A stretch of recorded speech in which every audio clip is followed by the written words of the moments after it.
The girl sent a sweet message saying kisses baby to her mom, but the next second, it showed up on the CEO's mirrored phone screen. Watching it happen, the girl wished she could disappear. Only then did she realize she'd been messaging the CEO thinking he was her mom for a whole month. Turns out she relied on her mom a lot, sharing every little thing in her daily life, but the CEO and her mom had the exact same profile picture and name, so she mistook the CEO for her mom, and even blocked her real mom thinking she was a scammer. When the CEO first got the messages, he planned to explain right away, but he got distracted by her rants about the company.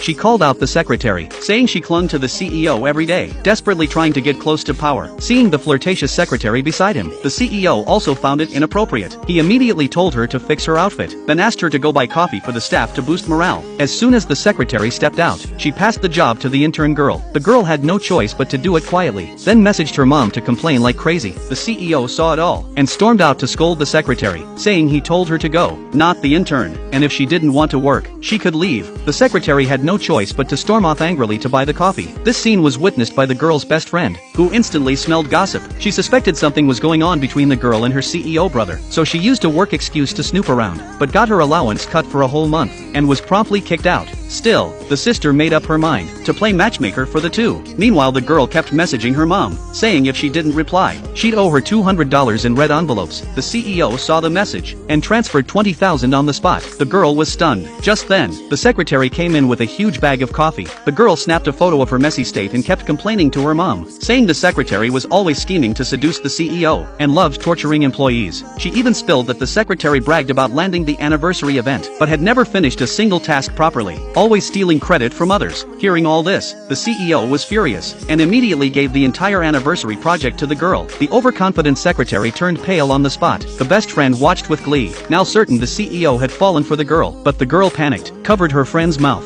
and insisted it was all a coincidence. Plus she already had an arranged marriage partner. The best friend wasted no time, and told the CEO everything. Right then, he got a call from the family matriarch. She said she'd bring his future fiancé to the anniversary, and told him to behave. The CEO was about to refuse, but had no idea the girl was actually his arranged partner. The grandmother tried to send him her photo, but the signal failed and the image didn't go through. Soon the anniversary day arrived. The girl was testing equipment, not realizing she had the CEO's phone in hand, nor that the secretary had bribed the staff. Planning to embarrass her, the secretary secretly uploaded inappropriate files onto the phone. Then the grandmother arrived, and immediately recognized the girl. Just as the staff launched the projection, the girl sent another affectionate message out of habit. The CEO opened the phone, and their chat popped up on the big screen. The room instantly exploded. The scheming secretary stood frozen, completely lost, and everyone began whispering about how close the CEO and the intern seemed to be.